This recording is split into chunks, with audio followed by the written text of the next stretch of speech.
sore bagi rekan-rekan semuanya, gimana kabar hari ini? Hope everyone is doing great. Nah, hari ini kita bakalan bahas yang gak hanya cuma soal angka-angka ya. Menurut kalian itu it's that susah banget sih. Kita bakalan bahas sesuatu yang lebih simpel dan itu lebih besar dari kita untuk mengetahui apa sih manajemen keuangan itu. Nah, mungkin welcome to our session dulu. Nah, today kita akan bahas tentang manajemen accounting. Yang lebih spesifiknya, mungkin banyak yang mikir nih, aduh gimana sih, kenapa kayak susah banget. But wait, kita coba lihat dulu tag apa yang bisa depan ini, yaitu the numbers we manage, the impact we create. Nah, sebenarnya kelas ini tuh bukan hanya pajangan teman-teman, tapi in this class kita bakalan belajar bahwa setiap angka yang kita kelola, mulai dari setiap cost yang kita hitung, itu pasti punya impact nyata buat social change atau dengan disebut dengan SDGs. Mungkin dari itu bisa kenalin dulu. Oke, kenalin, nama aku Ninda Alia Maulidina. Aku dari UPN Veteran Jawa Timur, teman-teman, dan dari angkatan 2024. Di sini aku akan memandu kalian untuk melihat gimana peran kita sebagai akuntan atau sebagai business manager nih bisa membawa impactful yang kedepannya lebih ke positif. Dan so are you guys ready to navigate the number and create some impact? Okay, let's get started. Oke, teman-teman. Nah, setelah kita tahu nih judul besar kita tadi, yaitu apa teman-teman, mungkin bisa kita coba review ulang. Nah, jadi judul besarnya itu adalah the numbers we manage, the impact we create. Nah, mungkin dari situ kita di dalam perkuliahan, apalagi anak-anak yang jurusan S1 akuntansi itu pasti udah sangat mengenal apa itu manajemen accounting. Nah, mungkin setelah kita tahu, mungkin teman-teman bisa sempat pikiran, why are we even here? Nah, kenapa kita harus peduli sama angka-angka yang terus itu gak ada nilainya? Nah, itu adalah semacam nominal 00 yang hanya ditambah, tapi nggak ada nilai mata uangnya. Okay. Behind every number we manage, there is a dedication, and behind every dedication, there is an impact on people, business, and our future. Jadi sebenarnya akuntansi manajemen itu apa sih? Nah, akuntansi manajemen itu sebenarnya bukan cuma soal input data ke komputer, tapi tentang soal gimana cara kita mengambil keputusan untuk perusahaan yang nantinya kita bisa melihat dari angka-angka yang sudah kita input di dalam laporan keuangan tadi. Mungkin dengan kita bisa nggak sih, pernah kita menanya, why do price keep increasing lately?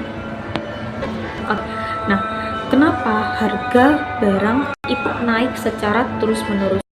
Karena cost produksinya itu naik, dan apakah ada strategi lain untuk bisa mengatasi harga barang? Kenapa produksi barang semakin tahun itu semakin meningkat? Karena cost ada kenaikan atau keep increasing terhadap harga produksi ketika emang perusahaan itu menghasilkan produk. Nah, cost produksinya itu semakin naik. Nah, sehingga harga barang yang dijual-jual itu juga akan semakin naik. Nah, berarti nggak beda jauh dari inflasi, teman-teman.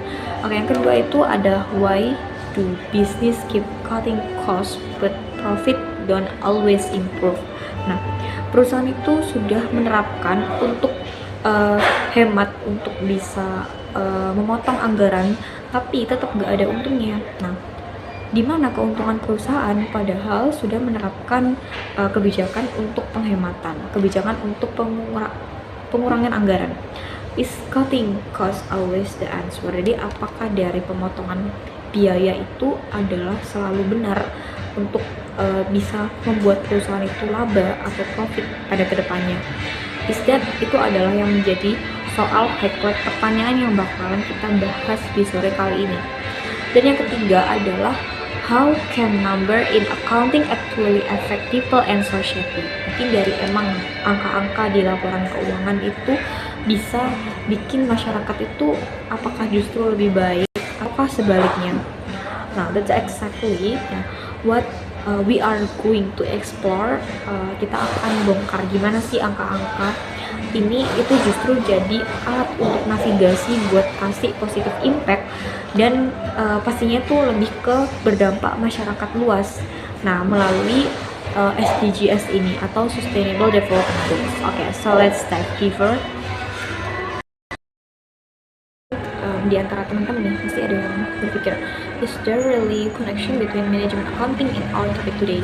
Nah, emang beneran ada hubungannya. Nah, di sini hubungannya karena adanya perhitungan dalam manajemen accounting ini dengan kita menghitung dan melihat apakah ada perubahan sosial atau social impact. Lebih tepatnya itu adalah SDGs atau Sustainable Development Goals. Nah, mungkin kita bisa lihat dari 4 poinnya, 4 pilar di slide ini. Nah, yang pertama itu ada accounting number behind business division. Mungkin dari sini kita bisa melihat ya bahwa setiap keputusan bisnis yang besar itu pasti dasarnya adalah dari data. Nah, without accurate data, tanpa data yang akurat itu manajer nggak akan tahu mana arah yang harus diambil untuk berkembang untuk bisa mengambil keputusan. Nah, maka dari laporan keuangan itu kita bisa tahu bahwa seorang akuntan itu bisa memberikan hasil keputusan apakah perusahaan itu laba ataukah sebaliknya. Yang kedua ada cost and efficiency that influence product price. Jadi kenapa menurutku ini penting? Karena dari efisiensi biaya yang kita lakukan di perusahaan atau di kantor itu, maka kita bisa menentukan apakah harga produk itu jadi benar-benar terjangkau nggak untuk masyarakat. Nah, that's how we affect the market. And number 3, management decision that affect people and society. Jadi keputusan ini tuh nggak hanya soal dari gaji, investasi, nah lalu ekspansi dan dampaknya itu pastinya akan langsung ke kesejahteraan karyawan. Nah, dan di sini kita pasti tahu bahwa impact yang akan didapatkan itu juga pastinya untuk karyawan, dan apakah dari keputusan yang kita buat itu bisa mengefisiensi ataukah lebih efektif untuk karyawan ke depannya. Dan yang number 4 ini adalah tentang management accounting as a tool for change toward of the SDGs. Nah, lebih puncaknya itu kita ke akuntansi manajemen ini adalah alat untuk kita mencapai target-target global seperti konsumsi yang bertanggung jawab pada pertumbuhan ekonomi yang inklusif. Jadi di sini kita akan membahas mengenai bagaimana agen perubahan yang we are not just managing number and we are managing the future impact. Jadi sekarang kita bisa lihat bagaimana caranya kita mengelola angka itu bisa secara konten. Oke, next slide.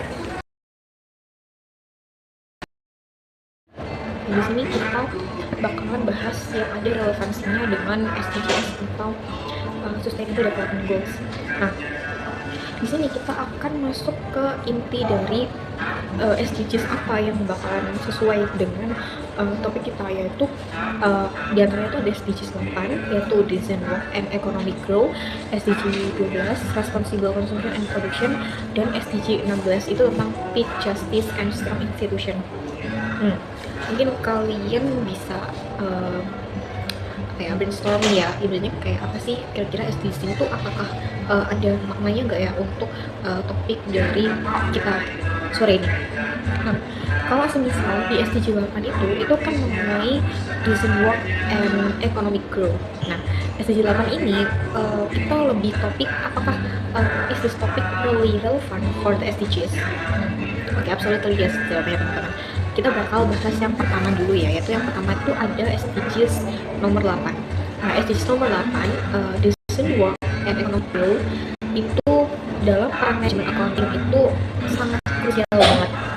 Nah, kita membantu organisasi itu untuk manage cost dan mengimprove efisiensi. Nah, dari SDGs 8 tentang decent work and economic growth itu tujuannya adalah untuk bisnis atau perusahaan itu bisa akan adanya tumbuh ekonomi. Nah, sistem perekonomian yang nantinya tanpa harus mengorbankan kesejahteraan karyawannya. Nah, jadi di sini aku bilang SDGs 8 atau Decent Work and Economic Growth ya itu sangat sesuai dengan peran manajemen accounting, yang dimana kita akan pastinya tahu ya bahwa we are support dari sustainable growth while keeping the workers welfare in mind. Jadi kita lebih mendukung bahwa keberlanjutan dari manajemen accounting ini dari manage cost dan improvisasi efisiensi. Nah, kita bisa tahu bahwa tanpa adanya perusahaan itu harus mengorbankan karyawan, kesejahteraan para pekerjanya. Nah, jadi mereka bisa mendapatkan upah dengan sesuai dan juga tanpa harus mengorbankan waktu tenaga kerjanya yang lebih melebihi batas yang dimana sesuai dengan undang-undang pekerjaan yang dimana kita tidak boleh korupsi atau terlalu banyak menekan sumber daya tenaga kerja yang pastinya itu akan memengaruhi kinerja perusahaan itu sendiri. Oke, untuk selanjutnya di sini slide kelima kita akan membahas SDG 12 yaitu about responsible consumption and production ya. Jadi di sini kita lebih berfokus pada tingkat konsumsi masyarakat dan produksi perusahaan. Nah, responsible consumption and production ini kalian pernah terpikir nggak sih gimana caranya kita bisa mengurangi limbah atau pemborosan di pabrik? Karena setiap kali pabrik itu akan menghasilkan produksi yang namanya itu limbah dari hasil produksi. Nah, limbah dari hasil produksi inilah yang menjadi sumber permasalahan gimana menurut sesuai dengan SDG 12 itu adalah responsible consumption and production. Nah, mungkin dari cost control ya, dari adanya pengendalian biaya dan efisiensi analyze.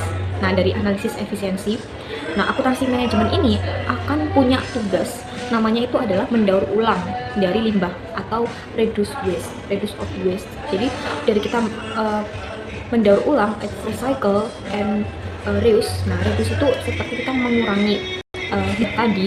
Nah, kita bisa mendorong perusahaan itu untuk menggunakan bagaimana mereka harus mengelola limbah itu, dan pastinya akan ada pertanggungjawaban. And basically we make sure that every resource counts and nothing goes to waste. Itu kita bisa mendorong perusahaan itu bagaimana mereka untuk bisa menekan tingkat limbah yang dihasilkan. Nah, itu bagaimana cara mereka untuk mengurangi hal tersebut supaya perusahaan itu tidak menghasilkan limbah produksi yang terlalu banyak. Seperti itu untuk SDG 12 itu sesuai dengan responsible consumption and production. Jadi kita lebih memfokuskan untuk bisa mengurangi sampah atau limbah-limbah dari hasil produksi yang dihasilkan oleh perusahaan setiap periode itu.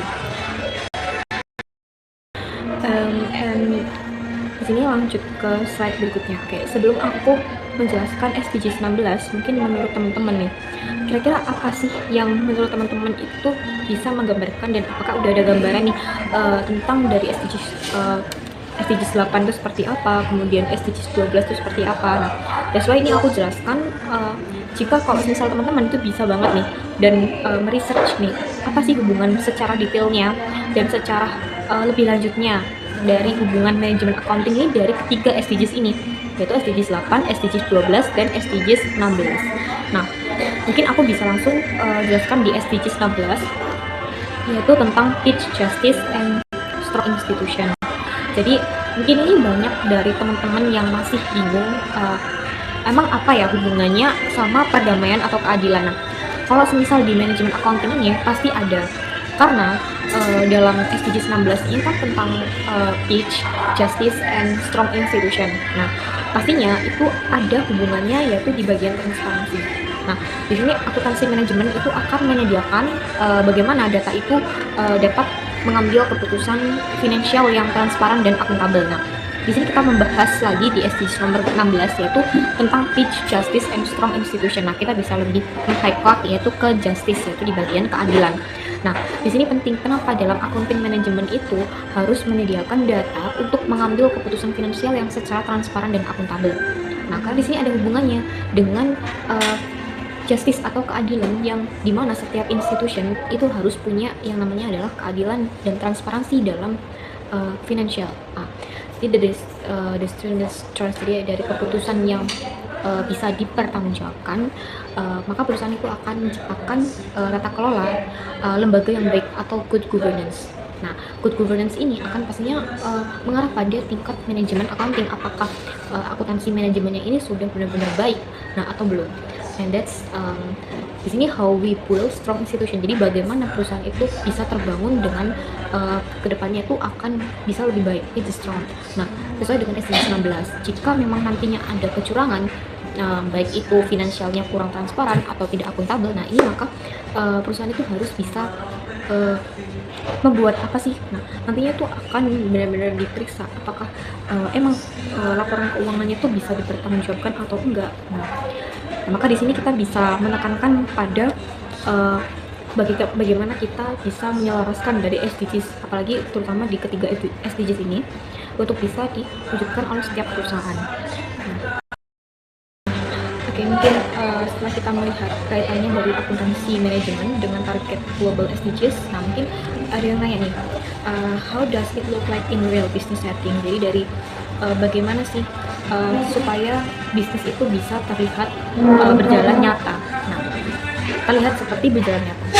Cara kerjanya yang kita kelola itu supaya bisa beneran untuk memberikan impact ke perusahaan. Nah, the answer is through cost efficiency. Jadi jawabannya itu melalui dari efisiensi biaya. Nah, coba kita perhatikan dari pertanyaan karakter di samping. So, how do the numbers we manage actually create a real impact on the business? Nah, jawabannya simpel. Ketika kita sudah mengoptimisasi efisiensi biaya, nah, atau saat kita berhasil membuat biaya itu menjadi lebih efisien, nah maka akan adanya efek domino positif yang terjadi.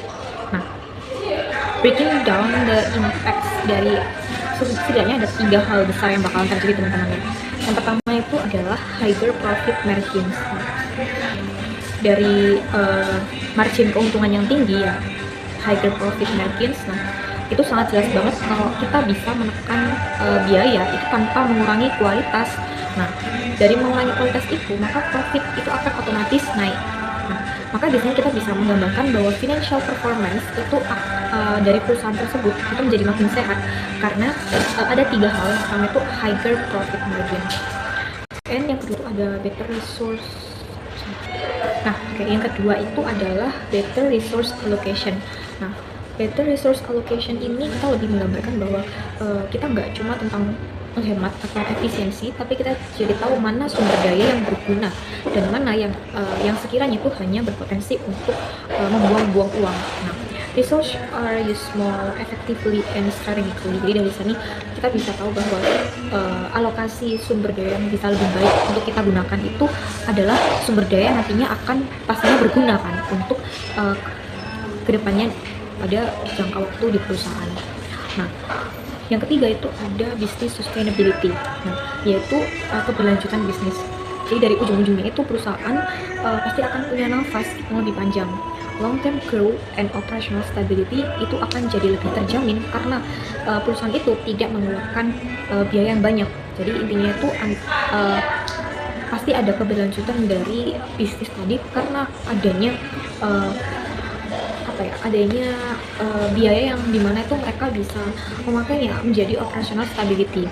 Nah, jadi dimana biaya operasionalnya itu bisa keberlanjutan dan lebih terjamin lagi karena perusahaan itu tidak boros atau tidak mengeluarkan biaya yang sangat banyak. Nah, jadi di sini tuh intinya adalah tugas kita itu sebagai strategic navigator yang intinya kita bisa memastikan wastage reduce ya, dari pengurangan limbah-limbah atau dengan cara pemborosan yang sekiranya itu nggak penting. Nah, itu bisa ditekan semaksimal mungkin karena setiap rupiah yang kita selamatkan dari pemborosan itu justru merupakan impact yang kita buat untuk masa depan di perusahaan. Nah, setelah kita memahami soal efisiensi, mungkin pertanyaannya sekarang itu adalah what's the next. Nah, kalau kita sudah punya datanya, gimana cara kita untuk bisa memakai supaya keputusan yang kita ambil itu tidak salah langkah. Nah, think of management accounting, jadi kita bisa memberikan perumpamaan. Nah, jadi berpikir seandainya manajemen accounting ini adalah kompas, nah yaitu yang memberikan arah gimana kita bisa, if managing number creates impact, what are the actual steps we take to make the right decision for the company. Jadi dari kita bisa mengelola angka itu, maka kita bisa membuat dampak atau perubahan ke depannya. Nah, yang pastinya itu ada langkah aktual untuk membuat keputusan yang tepat bagi perusahaan. Nah, untuk menjawab itu, kita bisa memakai kompas akuntansi manajemen yang dimana kita bisa melakukan 3 hal ini, teman-teman. Nah, yang pertama itu ada identity opportunity. Nah, identity opportunity itu kita lebih mengidentifikasi peluang yang enggak, di mana itu lebih melihat angka di masa lalu. Nah, kita juga bisa menganalisa tren pasar dan struktur biaya untuk bisa mencari tahu di mana perusahaan itu bisa berkembang. Nah, di mana perusahaan bisa berkembang lebih besar lagi in the next level. And the tool to evaluate alternatif. Jadi dengan cara kita bisa mengevaluasi alternatif, nah yang namanya perusahaan ya, bisnis itu pasti banyak banget pilihannya. Nah, tugas kita itu adalah bagaimana kita bisa membandingkan dari berbagai jalur bisnis dan akan memilih mana nih perusahaan itu yang akan dijalanin bisa menghasilkan keuntungan sekaligus sustainability atau berkelanjutan. Nah, jadi lebih memilih choose the most profitable and sustainable in the future. Jadi lebih memilih keuntungan yang besar dan lebih berkelanjutan untuk kedepannya. Dan yang ketiga itu adalah predict future outcomes. Jadi kita lebih bisa memprediksikan bagaimana masa depan nanti lewat budgeting and forecasting, dan serta mengintip dampak dari keputusan kita sebelum hal itu benar-benar terjadi. Mungkin dari kita bisa melihat nih impact before it even happens, jadi dampak sebelum hal itu terjadi. Nah, jadi di mana di sini kita bisa melihat dari ketiga hal itu, kita bisa analisis nih. Identity opportunity itu adalah kita bisa tahu dari menganalisis tren pasar. Nah, bagaimana caranya untuk perusahaan ini bisa memberikan menganalisis kesempatan yang ada, dan evaluasi alternatif ini kita lebih memberikan brainstorming penuh ya, jadi memikirkan penuh supaya bisnis perusahaan itu lebih menguntungkan dan berkelanjutan di nantinya. Dan yang ketiga itu adalah kita bisa memprediksikan bahwa perusahaan kedepannya itu akan lebih untung atau lebih rugi. Jadi dalam arti kita bisa mempertahankan tingkat profitable perusahaan itu dari anggaran atau budgeting dan forecasting yang diambil, yang nantinya akan berpengaruh pada dampak keputusan di kedepannya, untuk gimana caranya perusahaan itu bisa melihat dampak dari setiap banyak sekali hal-hal yang emang membuat perusahaan itu bisa jauh lebih berkembang ke depannya.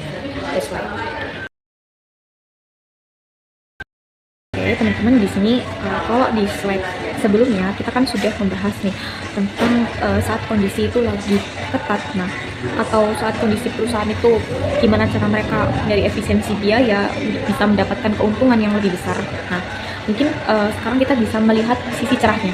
Nah, let's talk about the opportunity ya. Jadi masih dengan analogi yang sama. Kenapa sih kondisi perekonomian atau dari suku bunga itu seringkali dianggap seperti hal yang emang itu setiap hari kita temuin. Nah, selalu mengaliri dalam baik dari kehidupan kita sendiri dan juga untuk perusahaan sekalipun. Nah, terdapat ada situation yang bisa kita improve. Nah, dalam saat suku bunga itu turun, nah maka hal itu akan bisa mengakibatkan dari efek domino yang bisa menguntungkan. Nah, yang pertama itu mungkin dari low interest loans. Jadi dari kita bisa memberikan pinjaman yang murah. Nah, dari akses modal itu akan jauh lebih gampang dan murah. Nah, mungkin itu adalah kita golden time atau waktu emas ya buat perusahaan itu yang mau ingin ekspansi tanpa bisa membebani bunga yang terlalu tinggi. Nah, bisa tuh pastinya akan menyulitkan perusahaan itu sendiri kalau misalnya bunganya itu terlalu tinggi. Nah, jadinya kita bisa memakai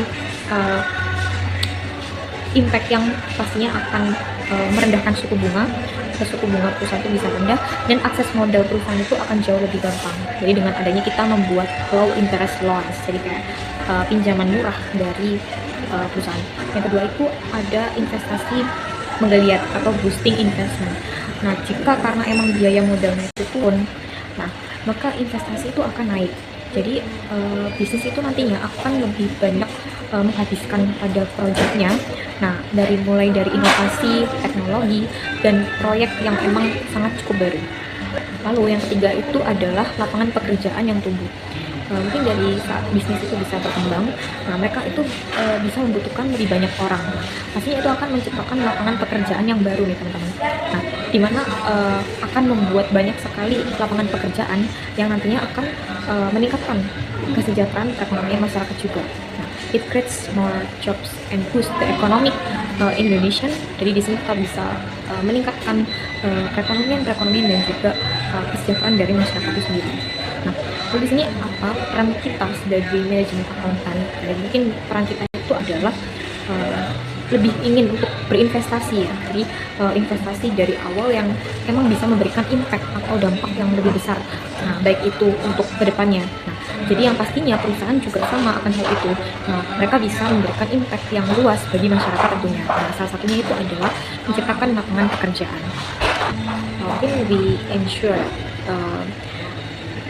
ketika emang kondisi perusahaan yang bisa menguntungkan itu menurutku itu adalah peluang untuk bisa gimana perusahaan itu untuk bisa lebih berkembang untuk kedepannya. Dan that's why itu adalah salah satu yang memang kita bisa pelajarin untuk bisa memberikan gimana perusahaan itu bisa berimpact untuk masyarakat kedepannya. Jadi itu sudah sesuai dengan slide kita, yaitu tentang the flow of opportunity ya. Jadi alur dari kesempatan yang ada di perusahaan. Jadi di sini oke, gimana teman-teman? Kita sudah sampai di penghujung sesi ya. Jadi if there is one thing I want you take home today, jadi kita bisa lebih banyak lagi untuk memahami bagaimana akuntansi manajemen itu bisa membuat keputusan yang menghasilkan keputusan yang dimana itu akan berpengaruh besar pada masa depan perusahaan nantinya. Dan di sini saya ingin mengajak teman-teman semuanya untuk bisa memberikan dampak nyata bagi perusahaan, masyarakat, dan juga dunia sosial pastinya. Oke, terima kasih banyak atas perhatian dan antusiasme luar biasa dari teman-teman semua hari ini. Oke, di sini saya India Agama pamit undur diri, and thank you and see you next time.